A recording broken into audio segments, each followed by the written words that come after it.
বর্তমান সময়ে একটা সংসার চালাতে যে কী পরিমাণ খরচ, কী পরিমাণ টাকার প্রয়োজন সেটা আমরা সবাই কম বেশি জানি।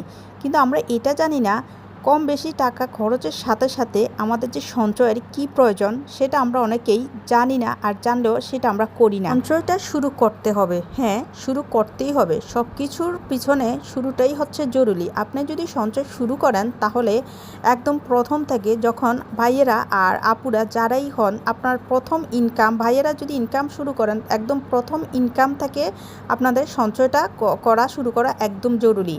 যদি এটা করতে পারেন তাহলে বছর শেষে অথবা কয়েক বছর শেষে আপনার কাছে হিউজ পরিমাণ টাকা অবশ্যই থাকবে। বিশ্বাস করেন, এটা আমি বাস্তব অভিজ্ঞতা থেকে আপনাদেরকে বলছি বা আপনাদের সাথে শেয়ার করছি। রিভাস ডেইলি লাইফ থেকে আমি রিভা বলছি, কুমিল্লা থেকে। আসসালামু আলাইকুম সম্মানিত ফলোয়ার্স বন্ধুরা, সবাই কেমন আছেন? আশা করি আল্লাহর অশেষ রহমতে সবাই ভালো আছেন। আপনারা যেখান থেকে আমার ভিডিওটা দেখছেন, ভিডিওটা কন্টিনিউ করবেন এবং আমার কথাগুলো একটু মানার চেষ্টা করবেন, এবং খেয়াল করলে আপনারা বুঝতে পারবেন যে আমি যে কথাগুলো বলছি সেগুলো আপনাদের প্রয়োজনীয় কিনা। আপনারা জানেন জাপানিরা সবচেয়ে বেশি গুরুত্ব কিসের উপর দেয়? ওদের মাসের প্রথমে সবচেয়ে বেশি গুরুত্ব দেয় সঞ্চয়ের উপর। ওরা যেটাই করুক না কেন, সঞ্চয়টা 20 থেকে 30% সঞ্চয় ওরা প্রথম মাসে, মানে ইনকামের প্রথম টাকা থেকেই করে ফেলে। তো ওরা যদি এটা করতে পারে, আমরা কেন পারবো না বলেন? আপনার একটু পয়েন্ট আকারে বলে আপনাদের সাথে আমি বুঝিয়ে দিচ্ছি, ভিডিওটা শেয়ার করছি। প্লিজ আপনারা একটু মনোযোগ দিয়ে ভিডিওটা কন্টিনিউ করেন, অবশ্যই আপনারাও পারবেন সঞ্চয় করতে। আর আগে বলে রাখি, এই যে আপনারা টাকাগুলো দেখছেন, আমি কিন্তু এগুলো ব্যাংকে জমানো টাকা, খুব অল্প সময়ের টাকা। আমি কিন্তু বেশি দিন জমাই নাই, 1 বছর হবে। 1 বছরের ভিতর আমি যা জমিয়েছি ভালোই জমিয়েছি।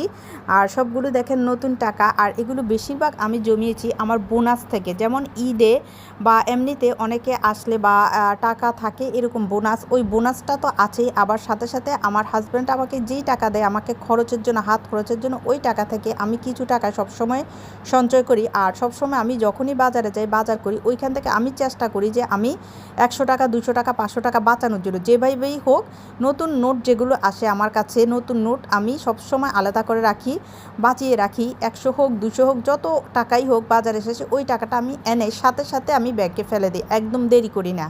আমি আমার ভিডিওটার মাধ্যমে আপনাদেরকে সঞ্চয়ের জন্য খুব বেশি উৎসাহিত করছি। আর সাথে আমি সঞ্চয় টাকা দিয়ে ব্যাংক ভেঙে আমি কি আজকে শপিং করলাম, সেই শপিংগুলো আপনাদের সাথে শেয়ার করছি। আপনারা দেখেন, অবশ্যই ভালো লাগবে আমার শপিংগুলো। কিছু খাবারের জিনিস কিনেছি, আবার কিছু প্রয়োজনীয় মানে ঘর সাজানোর জিনিস আমি কিনেছি। আমি আসলে ব্যাংকটা ভেঙেছি অন্য একটা কারণে, কারণ আমি বাসার জন্য এক সেট নতুন সোফা কিনবো, তা সেই জন্যই আমি ব্যাংকটা ভেঙেছি। আর আমার এখানে ভালোই টাকা হয়েছে, আমার 15,000 টাকা হয়েছে। এটার সাথে আবারও আমি জমাবো, হয়তো বা আমার হাজব্যান্ড দিবে কিছু, তো একসাথে করে আমি একটা ভালো কিছু কিনতে চাই। আর এই জিনিসগুলো দেখছেন না, এগুলো আমি কিনেছি আমার বাজারের খরচ, মানে আমার হাত খরচের যে টাকাগুলো দেয় ওই টাকা থেকে বাঁচিয়ে আমি এই জিনিসগুলো, শখের জিনিসগুলো আমি সবসময় কেনাকাটা করি।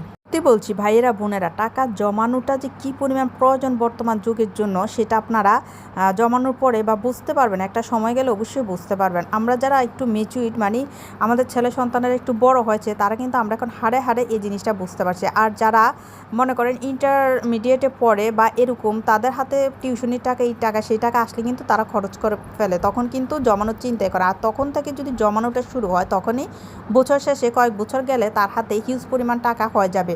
এটা হোক ছেলে হোক মেয়ে, এই ব্যাপারটা আপনারা অবশ্যই একটু খেয়াল করে দেখবেন। আমরা তো সবাই জমি আমরা এখন বুঝতে পারি, কিন্তু একটা সময় কিন্তু আমরা বুঝতে পারি নাই, আর তখন কিন্তু আমাদের কি পরামর্শ কেউ দেয় নাই।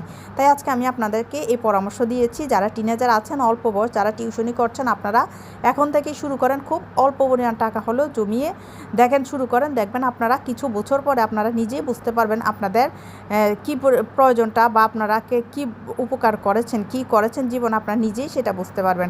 দেখুন কিউট একটা আমার সুপ্রিজ, আমার অনেক ভালো লেগেছে। এটার দাম 400 টাকা নিয়েছে, দামটা কি একটু বেশি হয়ে গেল?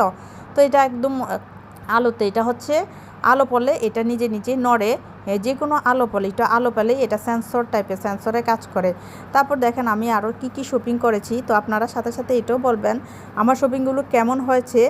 আর আমি সবগুলো জিনিসে আমি দাম বলে দিচ্ছি, এটা তো বেকারির আইটেম, তো এটা যাক, এটা সরিয়ে ফেলি। আর যেটা দেখালাম আপনাদেরকে একটু আগে, যে শোপিসটা গ্লাস মিররের যে শোপিসটা, ওইটার দাম ছিল 1000 টাকা। আর এই ফুলের টপটা আমার কাছ থেকে 600 টাকা নিয়েছে। জানি না বেশি হয়েছে কিনা, আমি আসলে এতটা বার্গেটিং বা যাচাই বাছাই করতে পারি না, যদিও দরকার। বেশি ঘোরাঘুরিও করে টাইম লস করতে পারি না। আমার যেটা পছন্দ হয় এটা আমি হয়তো বা 50 টাকা 100 টাকা বেশি দিয়ে আমার সবসময় আনা হয়। আপনারা যদি বার্গেটিং করেন তাহলে হয়তো বা একটু কমই নিতে পারবেন। তো ওই অভ্যাসটা আসলে আমার নাই। তো ভিডিওটা কেমন হয়েছে বলবেন অবশ্যই। আর আপনাদের উপকার আসলে আমাকে কমেন্টস করে জানাবেন। আর অবশ্যই বারবার বলছি, আপনারা অবশ্যই সঞ্চয় করবেন, টাকা জমাবেন। টাকা জমানোর কোনো বিকল্প নাই, কোনো বিকল্প নাই টাকা জমানোর। টাকা জমাতে পারলে আপনাদের হাতে যখন টাকা থাকে দেখবেন আপনাদের মন মানসিকতা সবই ভালো থাকবে। এই হচ্ছে লাইট, এই লাইটটার দাম নিয়েছে 500 টাকা। 500 টাকা নিয়েছে। এটা হচ্ছে 18 পাওয়ার। তো সবাই ভালো থাকবেন। আল্লাহ হাফেজ।